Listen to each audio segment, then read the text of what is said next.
Heartfelt condolences to the loved ones of 42-year-old Anastacio Hernandez Rojas. He put up a fight, but he was no match for tens of thousands of volts that induced neuromuscular incapacitation and ultimately death. The Mexican man was killed while struggling with La Migra in San Diego, California. Christian Ramirez, immigration rights activist, joins us. Mr. Ramirez, thank you for joining us. Tell us, that we don't know so much about this man. We knew just the very basics. Can you kind of go over the basics of who this man was? Well, like many other migrants, he came to the United States when he was just 14 years old, had lived most of his life in San Diego.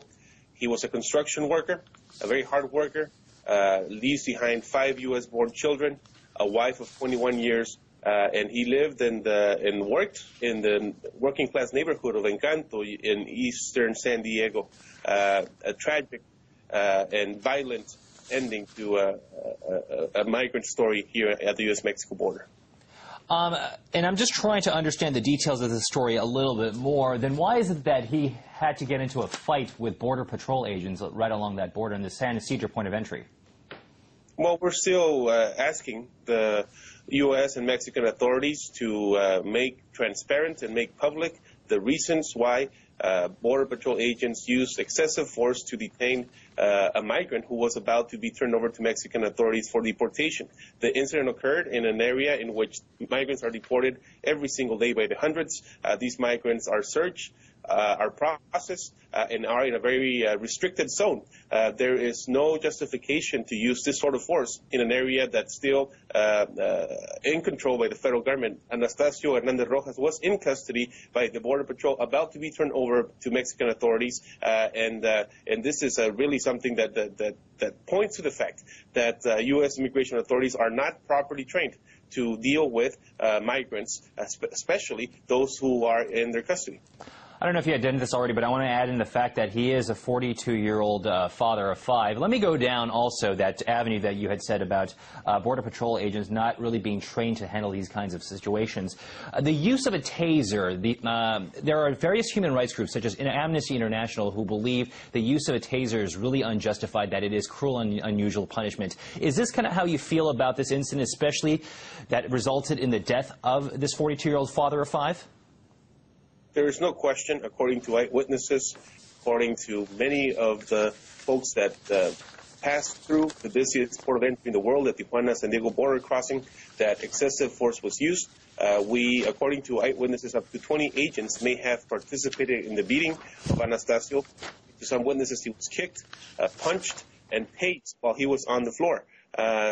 Obviously, this is an excessive use of force. The medical examiner's office yesterday ruled this a homicide, and we are asking the federal government to ensure that a criminal investigation be opened immediately so that the perpetrators responsible for the death of Anastacio Hernandez Rojas be brought to justice.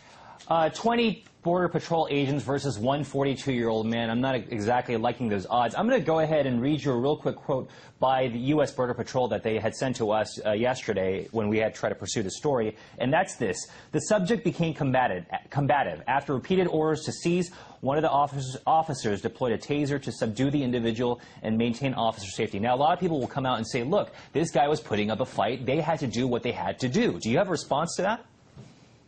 This, again, Mr. Hernandez Rojas was in the custody of Border Patrol agents.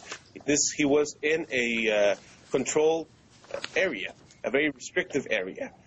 We are asking the federal government to let us know what sort of training Border Patrol agents received. This is a classified document. We have been asking this from the Obama administration for the past year, precisely because we have reason to believe and documentation to prove that there's a pattern of human rights abuse along the border, and it has to do with improper training.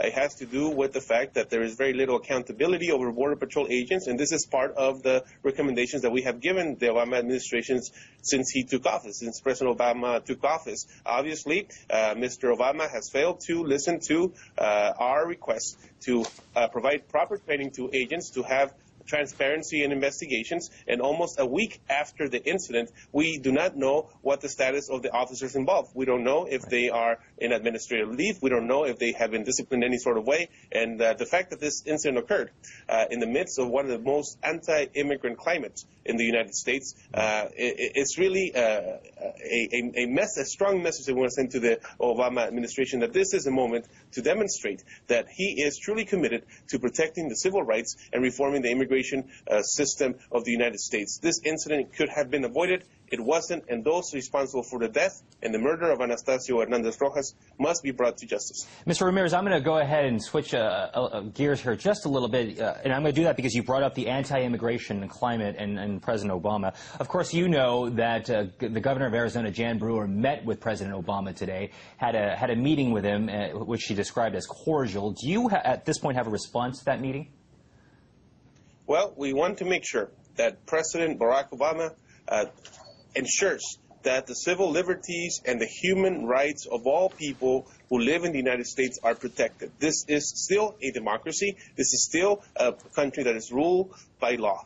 And we cannot afford to have a governor running amok in Arizona implementing one of the most xenophobic and backwards pieces of legislation seen in the modern history of the United States.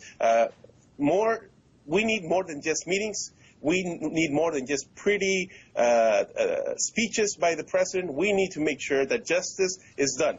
A murder was committed at the U.S.-Mexico border under the color of law, and those responsible must be brought to justice. This has to be done particularly now, in which migrant communities are facing one of the biggest onslaughts of racism and xenophobia, and for the Department of Justice to not act promptly and to not act in accordance to law.